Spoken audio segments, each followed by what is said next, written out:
സൂക്ഷിച്ച് കയറുക. വന്നാട്ടെ. മാറിക്കടാ. എല്ലാവരും ഇവിടെ തന്നെ ഉണ്ടായിരുന്നല്ലേ, നന്നായി.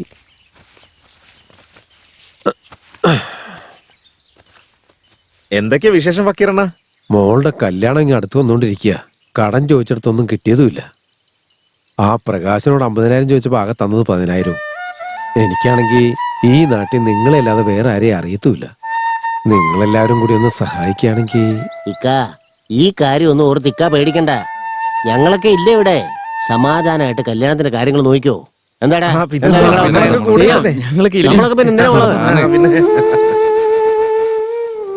എന്റെ വാപ്പേ മൈസൂർ കൊട്ടാരത്തിലെ ശിപ്പായി ആയിരുന്നടാ. സ്വാതന്ത്ര്യം കിട്ടിയപ്പോ ഉള്ള ജോലിയും പോയി. വയറ്റിപ്പഴപ്പിന് വേണ്ടി അലഞ്ഞു തിരിഞ്ഞ അവസാനം ഈ നാട്ടിലെത്തിയത്.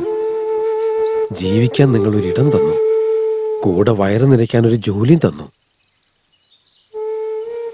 എന്റെ വാപ്പയും എന്റെ ഉമ്മയും കിണറ് വെട്ടുമ്പോ മണ്ണിടിഞ്ഞു വീണ് അതിപ്പെട്ട് മരിച്ചു പോയതാ. ആ വിഷമത്തിൽ നിന്ന് മറികടക്കാൻ എന്റെ കല്യാണം നടത്തി ഇവിടെ തന്നെ നിർത്തി. എന്റെ വിധി അവളും എന്നെ വിട്ടുപോയി. മോളെ ഒരു കരക്കടുപ്പിക്കുന്നവരെ നിങ്ങൾ കൂടെ ഉണ്ടാവണം അവള് പറഞ്ഞു. ഇപ്പതേ അവളുടെ കല്യാണവും നിങ്ങൾ നടത്താൻ പോവാ. ഈ കടങ്ങളൊക്കെ ഞാൻ എന്നാ വീട്ടാന്നറിയില്ല. എന്താ ഫക്കീറണ്ണ ഇങ്ങനെയൊക്കെ പറയുന്നത്? എന്താ, ഞങ്ങളാരും അന്യന്മാരൊന്നും അല്ലല്ലോ. ഞാൻ അങ്ങനെ പറഞ്ഞതല്ല രംഗ. എന്റെ മോളും കല്യാണം കഴിച്ചു പോയി കഴിഞ്ഞാ പിന്നെ എന്റെ കുടുംബത്തിലാണായിട്ട് ഞാൻ മാത്രാ. മരിക്കുന്നതിന് മുൻപ് ആർക്കെങ്കിലും എന്തെങ്കിലും ഒരു നന്മ ചെയ്യണമെന്ന് ആഗ്രഹമുണ്ട്. ഫക്കീറണ്ണം പറയുന്നതും ശരി തന്നെയല്ലേ? അത് ഫക്കീറണ്ണ, നമ്മുടെ മാത്തൻ ചേട്ടനെ ആ ബെഞ്ചെന്ന് പറഞ്ഞ ഭയങ്കര ഇഷ്ടമാണെന്ന്. ഏത് ബെഞ്ച്? ഓ, ആ ബെഞ്ചോ? അയ്യോ, ഞാനതാ ഗൗണ്ടർക്ക് വിറ്റല്ലോ. മരിയെ കൊണ്ട് മിണ്ടാതിരിക്കടാ, അവന്റെ ഒരു മര്യ. അതല്ലാതെ നീ എന്നോട് വേറെ എന്ത് വേണേലും ചോദിച്ചു. എന്റെ ജീവൻ കൊടുത്തിട്ടാണെങ്കിൽ നീ ചോദിക്കുന്നത് ഞാൻ ചെയ്തു തരും. അത് പിന്നെ ഫക്കീർക്ക, എന്തിനാ നിങ്ങളോട് മറച്ചു വെക്കുന്നേ? ഗർഭിണിയായി കഴിഞ്ഞാൽ പിന്നെ പ്രസവിക്കാതിരിക്കാൻ പറ്റില്ലല്ലോ. കാര്യം എന്താന്ന് വെച്ചാലേ,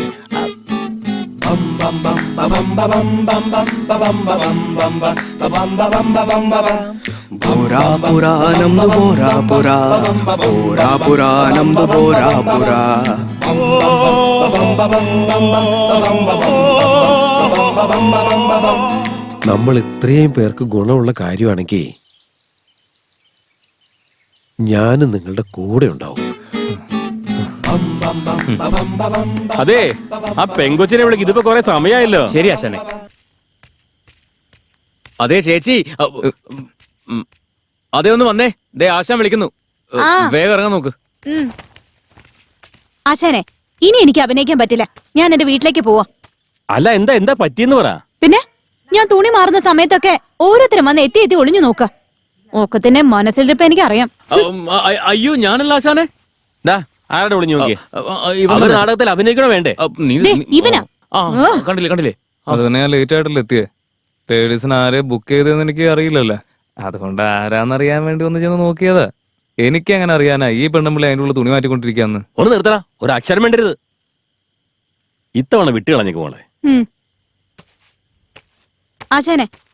ആശാൻ എനിക്കതൊന്ന് എടുത്തു. വയ്ക്കടാ അവിടെ. ഇവര് പറഞ്ഞത് ഡയലോഗിന്റെ കാര്യ. ബ്രഹ്മദേവ. ഓ ബ്രഹ്മദേവ, സ്ത്രീയുടെ സൃഷ്ടികർമ്മ ചിന്ത അങ്ങയുടെ മനസ്സിൽ എങ്ങനെ ഉടലെടുത്തു?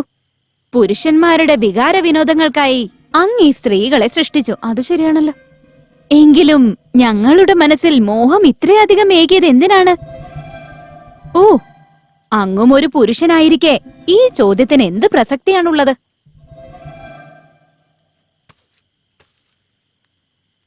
ഞാനൊരു അഴകേറിയ ശില്പം തന്നെ. എന്റെ അഴക് കൊണ്ട് ഈ ലോകം ആഗ്രഹിക്കുന്നത് എന്തോ അത് നടക്കട്ടെ. ആശാനെ, ഞാൻ നന്നായിട്ട് ചെയ്തില്ലേ? തന്ന 2000 ഭീകരമായിട്ട് ചെയ്തിട്ടുണ്ട്. അവിടെ പോയിരിക്കും. അടുത്ത ആള് വാ.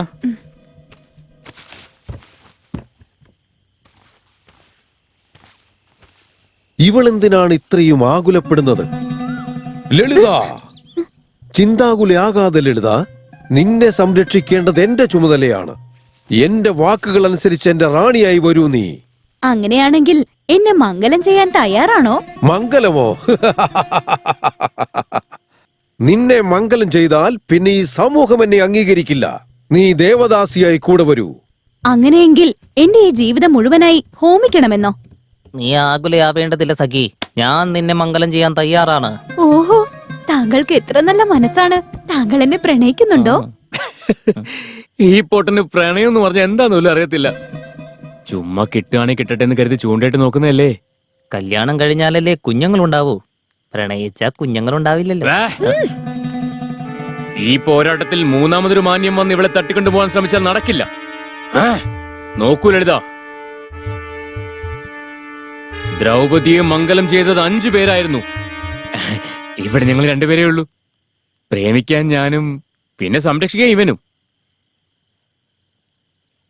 മാതാ, ഡയലോഗ് പറയണ്ട നീയാ. കല്യാണമോ? ലളിതയുടെ കല്യാണമോ?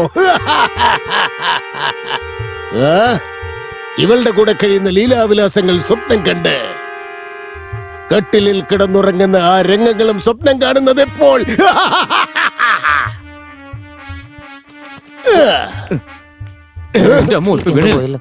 ഒന്നുകൂടി തന്നല്ലോ. ഇതൊന്നും വലിയ കാര്യമൊന്നുമില്ല. ആ ഭാഗത്ത് നിങ്ങോട്ട് വലിച്ചിട്ടെ ഇവിടെ നിന്ന് അങ്ങോട്ട് ഒന്ന് തള്ളി വിട്ടാ മതി. ശരിക്കൊന്ന് തേച്ചാലേ നൈസായിട്ട് കിട്ടും. പിന്നെ ഓട്ടയിൽ ഒരു ബോൾട്ട് കയറ്റിയാ മതിയല്ലോ. ആശാനെ, ഇത് കണ്ടോ ഇവന്മാരും? ഞങ്ങള് സംരക്ഷണത്തിന് വേണ്ടിയാ. ഡയലോഗ് പറയടാ. സ്ത്രീത്വം എന്നാൽ അഭിമാന പൂരിതമാകണം. വൃത്തിയിട്ടോ, വിളിക്കുമ്പോ ഒന്നും വരില്ല. ഇപ്പൊ വന്നിരിക്കുന്ന കണ്ടില്ല. ഇവളോടും ഒരു വാക്ക് ചോദിക്കേണ്ടതാണ്. അവളോട് ചോദിക്കുന്നത് എന്തിന്? അവളെ ദേവദാസിയാക്കി മാറ്റുകയാണെങ്കിൽ പിന്നീടെല്ലാം ശരികളായി കലാശിക്കും.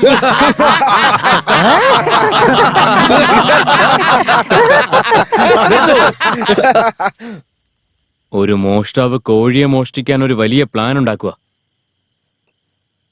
പിടിക്കപ്പെട്ടു കഴിഞ്ഞാ പിന്നെ ജയിൽ ഭക്ഷണോ? മോഷണം മനസ്സിൽ ഉറപ്പിച്ചതിന് ശേഷം ജയിലിനെ കുറിച്ച് ആകുലപ്പെടുന്നത് എന്തിന്? ഈ ജീവിതം ആനന്ദിക്കുന്നതല്ലേ ഏറ്റവും പ്രധാനം.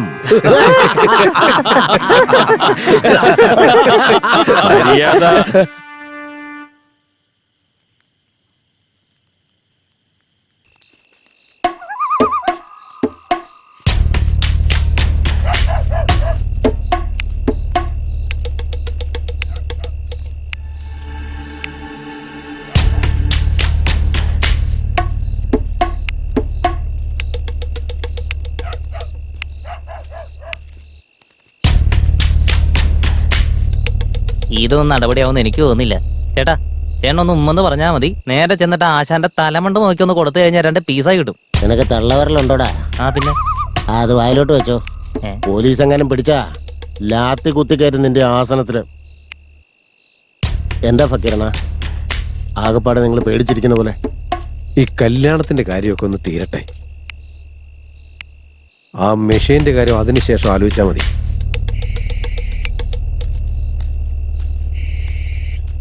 ഫക്കീർ പറഞ്ഞതിലും കാര്യമുണ്ടടാ. എനിക്കെല്ലാം മനസ്സിലായി. അത് വിട്. ഈശ്വരൻ തന്നെ സകല കാര്യങ്ങൾക്കുള്ള സമയം കുറിച്ച് വെച്ചിട്ടുണ്ട്. നാടകം ആദ്യം കഴിയട്ടെ. മിഷൻ നമുക്ക് അതിന് ശേഷം പോക്കാവുന്നേ. പിന്നെ ഇതേ എന്റെ പങ്ക് എനിക്ക് കൃത്യമായിട്ടും കിട്ടണം. നാനുമായിട്ട് കഷ്ടപ്പെട്ട് സമ്പാദിക്കാത്ത കാശ്, അതുപോലെ കല്യാണം കഴിക്കാത്ത കുടുംബം ഉണ്ടാക്കുന്നത്, അതൊന്നും എന്നെ കൊണ്ട് പറ്റുന്നതല്ല.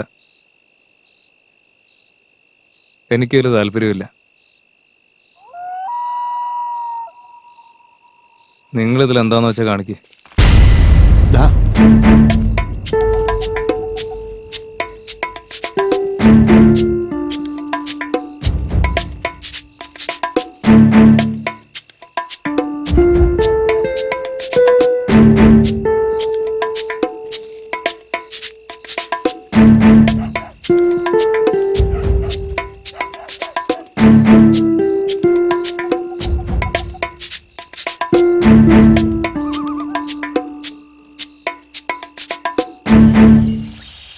ഇന്നലെ പെണ്ണുകാണാൻ ഒരാൾ വന്നിരുന്നു.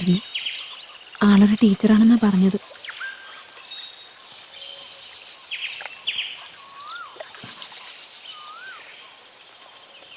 അല്ല ഇതില്ല, ഞാനിപ്പോ എന്ത് പറഞ്ഞിട്ട് എന്താ കാര്യം? നീ എന്ത് പറഞ്ഞാലും ഞാൻ തയ്യാറാ. പെണ്ണെന്ന് പറഞ്ഞ ഒരുമാതിരി കത്തുന്ന തിരികെ കാറ്റ് പോകുന്ന വഴി അതിന്റെ ദിശ മാറിക്കൊണ്ടിരിക്കും. ഇന്നിപ്പോ എന്റെ ഭാഗം പിടിച്ച് വന്നിരിക്കുക. നാളെങ്കിൽ അച്ഛൻ്റെ കണ്ണീര് നാട്ടുകാരെന്നൊക്കെ പറഞ്ഞു കഴിഞ്ഞാ അതെന്താ? അപ്പൊ നിനക്കെന്നെ വിശ്വാസമല്ലേ? പിന്നെ വിശ്വാസമൊക്കെ ഉണ്ട്. പക്ഷെ നീ പെണ്ണായോണ്ടുള്ള ഒരു പേടിയാ. സ്നേഹം, കണ്ണീര്, ആഗ്രഹം, കാശ്, അതിനൊക്കെ എപ്പോഴാ ചായ എന്ന് പറയാൻ പറ്റില്ലേ? ആ ഒരു പേടിയുണ്ട് എനിക്ക്. കൂടെ ജീവിക്കാൻ തയ്യാറാന്ന് ഞാൻ പറഞ്ഞില്ലേ, ഇനി വേറെ എന്താ ഞാൻ പറയണ്ടേ? ശരി, ഞാൻ ആദ്യം കാശ് റെഡിയാക്കട്ടെ. അതുകൊണ്ട് ഈ നാട് വിട്ട് എവിടേക്കെങ്കിലും പോവാം നമുക്ക്. എനിക്ക് ജീവിതത്തിൽ ഒരു തവണ പിഴവ് പറ്റി. ഇനി ഒരിക്കൽ കൂടി എന്നെ കൊണ്ട് സഹിക്കാൻ പറ്റിയെന്ന് വരില്ല. ഇനിയും ജീവിതത്തിൽ എനിക്ക് കഴിയാൻ വയ്യ. ഇപ്പൊ നിന്നെ വിശ്വസിച്ച് മാത്രം ഞാൻ ഇറങ്ങി വരാം. ശരി, എന്തായാലും നാടകം ഒന്ന് കഴിഞ്ഞോട്ടെ. എനിക്ക് ഒരു കാര്യം മാത്രമേ പറയാനുള്ളൂ. നമ്മുടെ ഈ കാര്യത്തെക്കുറിച്ച് ഒരാൾ പോലും അറിയാൻ പാടില്ല. എന്തുകൊണ്ടാ പറയുന്നതെന്ന് മനസ്സിലായോ? ചുറ്റും നിൽക്കുന്നവരെന്തൊക്കെയാ പറയാന്ന് പോലും ചിന്തിക്കാൻ പറ്റില്ല. പിന്നെ മരണം വരെ നമുക്ക് നാണക്കേട് മാത്രമായിരിക്കും.